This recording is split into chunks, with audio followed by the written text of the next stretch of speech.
In the 5-day Facebook page challenge, I talk about, it's one of the challenges, I talk about telling the story of how you became the therapist, the professional, the coach, the mentor, the podiatrist, the foot health practitioner, whatever it is, how you ended up in that position, how you became that person.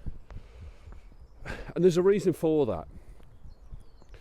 And the reason, quite simply, is the power of storytelling in your marketing is, it's without parallel. There is nothing which really helps to connect you with your audience, with your customers, with your clients in quite the same way. And even with that in mind, there will be some of you who will still be turning around and going, no, can't tell a story. No good at stories. My stories are dull. My stories are boring. For that, I have one word, and it's bollocks.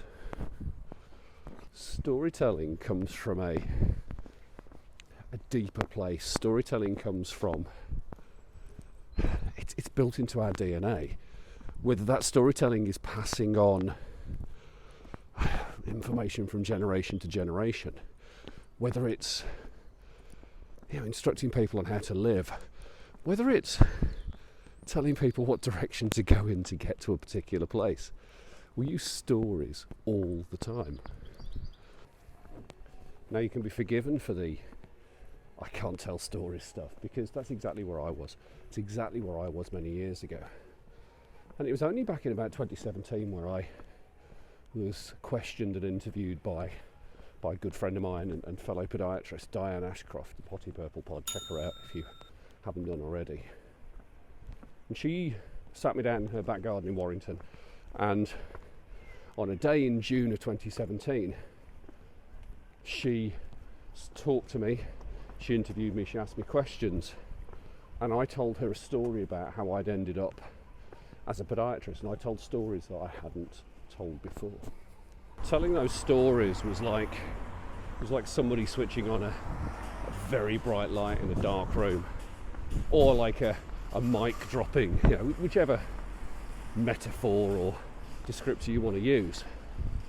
It was truly enlightening. And I told the story of my spina bifida, I told the story of surgery before school, I told the story of how I ended up with an ulcer after going to Paris for a weekend, and my neuropathy, of my experience of first meeting and finding a podiatrist. And I told these stories in just a very relaxed way. But I hadn't realised at the time just how powerful those stories were, and how they connected me more with my audience and my clients and the customers and the people I wanted to work with. But what it did was, it opened up the floodgates. It opened up my imagination to what I could tell stories about. It wasn't just about me, it wasn't just about telling my story, but it was important that I went first. It was important that I shared my experience, because when I shared my experience, other people came back to me and shared their experience, and their stories were even more powerful than mine. Their stories were stories of struggle, stories of inspiration, stories of overcoming things which probably from the outside and the offset looked insurmountable. But hearing those stories was something spectacular. The fact that people felt that they could share those stories with me. And I took some of those stories and put them into my content. And again, telling the stories of the people who I was working with and who I served, again, was really powerful stuff. And after that, there was another stage to it. And that stage was the story of the people who I'd worked with and who I'd helped and who I'd improved the quality of their lives.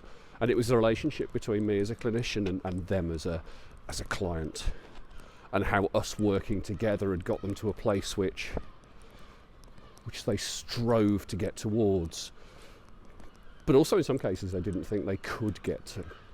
It's only really on reflection, when you sit back and you look at these stages, that that a connection appears.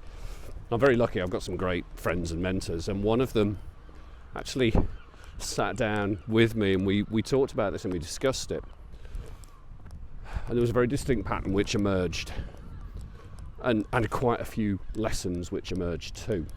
The first thing really is around the pattern, that there is a connection when you tell your story, then you tell the story of others, and then you tell the stories of that connection between you and them. And if we break it down to simple words, it's a story of you, it's the story of them, and it's the story of us. And when you start to look at that in a bit more detail, it becomes really very intriguing and very interesting. The biggest lesson, quite simply, is this. You need to be telling stories. You need to be using storytelling as part of your marketing approach. If you're not using stories, you're missing out on something which is so powerful, something which really connects you with your audience. And there are many, many ways of doing this. The easiest is like this, is on video. And I know some of you don't like the sound of your voice, the way you look, where you're from, all this kind of stuff. There's so many bullshit stories that you come out with, and I get that. But it's not the only way you can tell stories. You can tell stories in written posts, you can tell stories with pictures and images, you can tell stories from the perspective of your clients and your patients. But whatever mode you choose, whatever route you use, the key thing is just to start doing it.